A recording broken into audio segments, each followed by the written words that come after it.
Christmas and a Happy New Year. The Chennai Silks. Let the celebrations begin. கடந்த வாரம் திரைப்பட இயக்குனர் திரு விக்னேஷ் சிவன் அவர்கள் மரியாதை நிமித்தமாக என்னை அலுவலகத்தில் சந்தித்தார்கள்.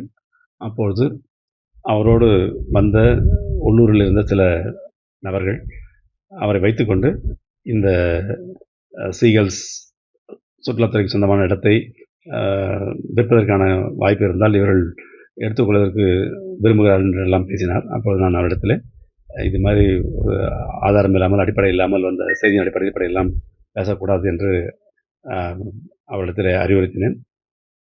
விக்னேஷன் அவர்கள் இது சம்பந்தமாக நேரடியாக என்னிடத்தில் இதை பற்றி பேசவில்லை. நான் அந்த நபரை இந்த சம்பந்தமாக பேசிய நபரை நான் கண்டிக்கும்பொழுது கண்டித்து அவர் அனுப்பிவிட்ட பிறகு இவர் புதுச்சேரியில் ஒரு பெரிய இசை நிகழ்ச்சி சிறந்த அளவில் ஒரு இசை நிகழ்ச்சி நடத்துவதற்கான இடம் தேர்வு செய்ய வேண்டும் என்று சொன்னார். அதற்கு சில ஆலோசனைகளை நான் சொன்னேன். அரசாங்க இடத்தில் பெரிய மைதானத்தில் நடத்துவதற்கான அனுமதி கேட்டால் அதுக்கான கட்டணங்களை வரி மற்ற விஷயங்களில் சேர்ந்து கொடுக்கிற ஒரு நிலை வருகிற பொழுது அதை நான் அரசாங்கம் பரிசீலிக்கும் என்று சொன்னேன். அதை கேட்டுவிட்டு புதுச்சேரியில் இருக்கிற 2 இடங்களில் 3 இடங்களில் இடத்தை தேர்வு செய்வதற்காக சென்றார். இதுதான் நடந்தது. அவர் நேரடியாக இடத்தில் நிச்சயமாக அது பேசவில்லை. ஆனால் அவர் கூட வந்த உள்ளூரில் இருந்த ஒருவர் இந்த சப்ஜெக்டை பேசினார்.